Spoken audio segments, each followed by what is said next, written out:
Hi, welcome to the director's cut of the hiking videos that I made this summer. I will be talking through some of the behind the scenes and other things that I didn't get to include in the video.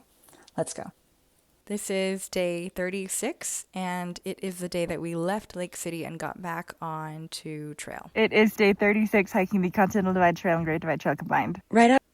So, day 36 here, you can see I'm already in my sleeping bag, and I am also laughing. And the reason I'm laughing is because the first time that I tried to take my intro video, snot dripped out my nose.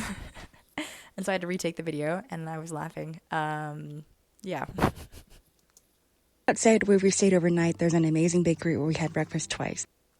So this is the lodge where we stayed because the hostels were not open at this point, and they were super nice. Gave us a hiker discount as well, and it was right in town, right next to that bakery, which was really, really good. The owners of Lake City Bakery, Steve and Stacy, said the opening hours were until 5 p.m. or whenever they decided to go for a hike. I love that. We literally we ate two breakfasts because we were so hungry, and it was really good. This is me taking out my resupply that I had gotten shipped to the pastor here, and he brought it to me at the hotel. And this is all of my food that I'm then sorting while Slide goes and does his shopping in the general store in town. We packed a resupply and hitched out to trail with a local father and daughter who So that was 5 days of food, and this is now both of our bags packed. You can see my bag versus his bag. His is a little bit bigger. Yeah. And, oh, I got the snowshoes on my pack at this point. Yeah. actually went home to drop things off so they could. These people were so nice. So they passed us, they saw us waiting there. And then they actually went home, took things out of their trunk, and then came back to get us to take us up the trail. And so you can see we're loading things into the van back there. Fit us in their van. We climbed back up to a snowy mesa. The good thing about snow on the mesa is that there's probably water available. Yeah.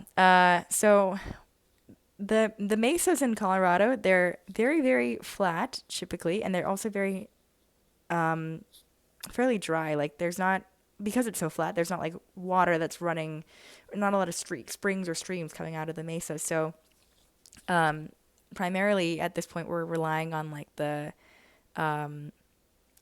snow and the snow melting to create these puddles and pools that we're getting water out of. But it also meant that when we were walking on the mesa, we were sometimes post-holing through into puddles of water, very icy cold water. The bad thing about snow on the mesa is there's probably icy water when you post hole.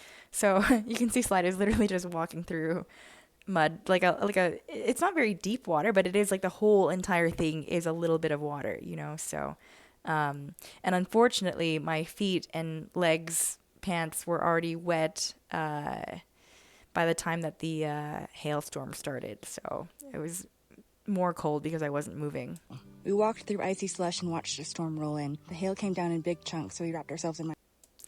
So the hail was fairly large, and so it was quite painful. And there was no shelter anywhere because we're on a mesa. There's not really trees that we could shelter near. So we just like literally huddled together under my tarp and put that over ourselves so that we could have that as protection and warmth.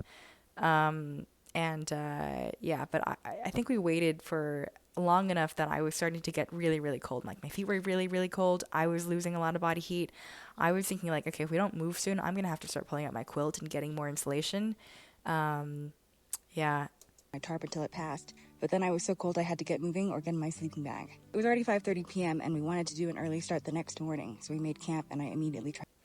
What I wanted to point out with this clip here is how quickly it goes from like blue sky on one side to storm on the other side. Like that really is such a characteristic of this whole area, I think, in Colorado. You can see also the water here.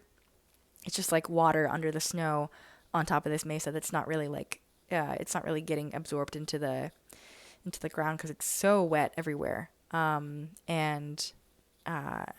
was really, really cold at this point. So I remember I think I was like vocalizing like kind of sounds to try to like warm myself up. And Slide was like, I think we should just stop and set up camp at this point. Like it's 5:30, like we can start early tomorrow, make it up for it. But I felt bad because we'd only hiked like 5 miles this day because I spent so much time in the morning in Lake City editing primarily. Like I really was, I think I caught up on this morning while Slide went and did his groceries and called his brother, etc. So, yeah, I was very tired. Did a lot of editing overnight as well. Yeah, that's the life of somebody vlogging their hike, I guess. to get warm. So Slide set up my tarp around me. It's so nice. So as soon as I stopped and we said, okay, we're gonna camp here, I like immediately threw down my sleeping pad, started getting my shoes and socks off so I could be inside of my quilt and warm up. And I just laid there for so long. And Slide set up his tarp, his tent, and he was like, "Do you want me to set up your tarp?" And I was like, "No, I'm good. I'm just gonna get a little bit warmer, and then I will set it up myself." But he was like, "Well, I'm already done. Like, I'm not doing anything now, so I could just set it up." So that's why he is now setting up my tarp around me, which is so nice of him. Like, so nice that I didn't have to get up. I could just stay in my nice little warm bag. It was great. Nice not to have to do everything yourself. We'll try to start at 4:30 a.m. tomorrow. Hope it freezes. See you then. All right, that's day 36.